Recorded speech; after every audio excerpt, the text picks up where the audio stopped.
Vidya, how is essentially the situation for you right now with this terrible second wave of this pandemic? Yeah, thank you very much. You are right. The pandemic is spreading very fast throughout the country. But this time, unlike last year, the central government has left the decision on the state governments.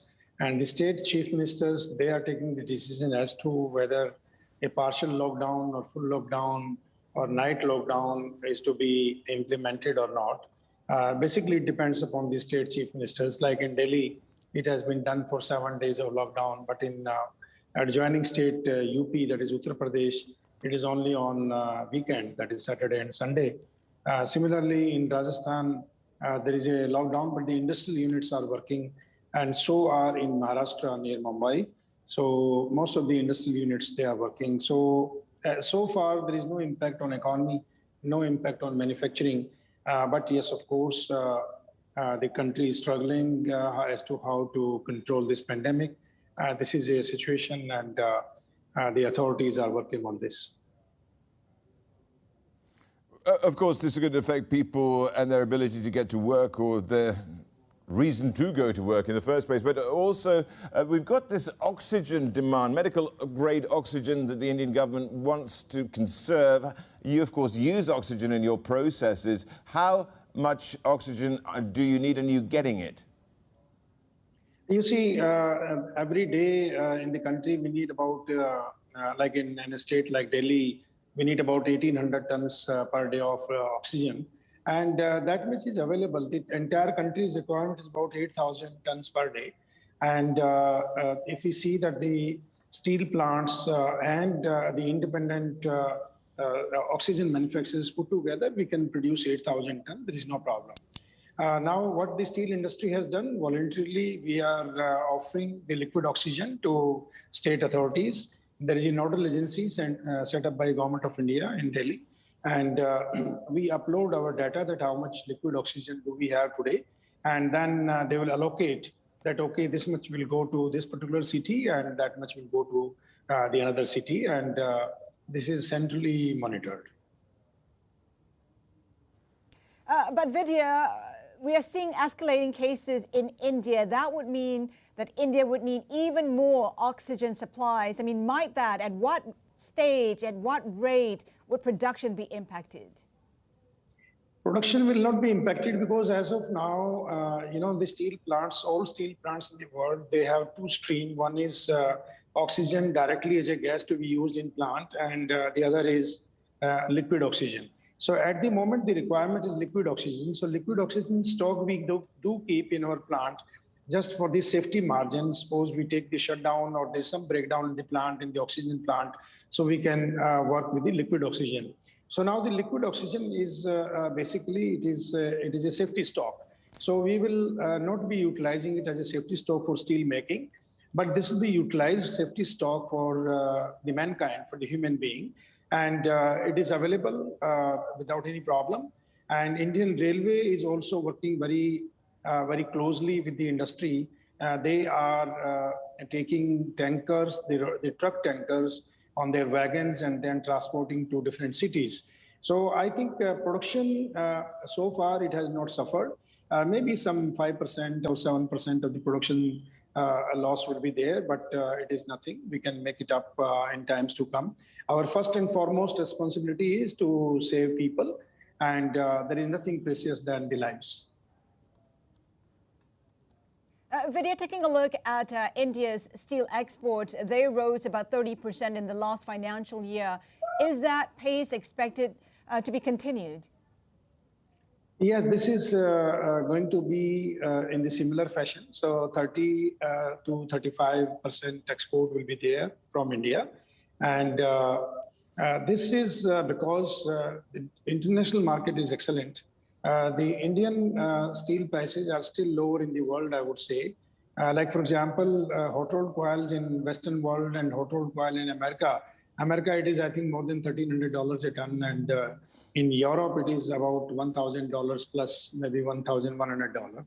And I came to know that in Southeast Asia also, like China and Taiwan, they have elevated their prices to a level about $950 to $1,000 a ton. Whereas in India, our prices are still at about $750 to $800 a ton for the domestic market. And we will continue this gap of about $150 to $200 per ton in between exports versus Indian and domestic supplies, so that we can continue with our long-term customers here in India. And 30% to 35%, I think each company would like to export, because it is a spot market today, and the international prices are much higher, say 20, 25% higher than the domestic prices.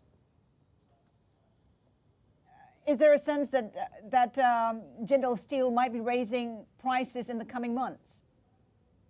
No, for domestic market, we are not thinking to increase the prices. The prices are already at a reasonably very good level, though the input prices are increasing day by day, and the transport cost, shipping cost, raw material cost, iron ore cost, side by side, the pig iron, scrap, and HBI cost has increased. The total impact is about $200 a ton in last 7 months. So this $200 a ton impact has already been passed on to the domestic consumers, and we don't intend to, as I can tell you, my company, I cannot tell on behalf of the entire industry, but we are not interested in increasing the prices further unless the input cost goes very high. The coking coal is stable, so that is a good sign. If the iron ores remain stable and the other consumables like ferroalloys, pig iron, HBI, DRI, pellets, if these prices remain stable, then we will not like to increase the prices, because we need our long-term customers, those who are based in India, and they are dependent on us, and we are dependent on them. And I'm going to tie 3 strands together here, Mr. Sharma, and that is, first of all, you're seeking to buy the Reliance Naval assets here to have access to their port facility. Then I want to ask you, what is your debt level like, and how much are you going to be paying that down? And does that, apart from that Reliance Naval deal, stop you from doing anything in the world of M&A?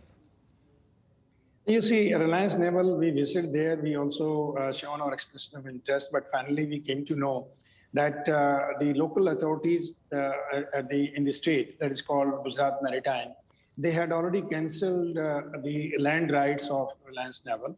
So now we have withdrawn our interest. So we are not interested in this company, because it's very difficult to get the land back, and there is no chance. It will take a lot of time.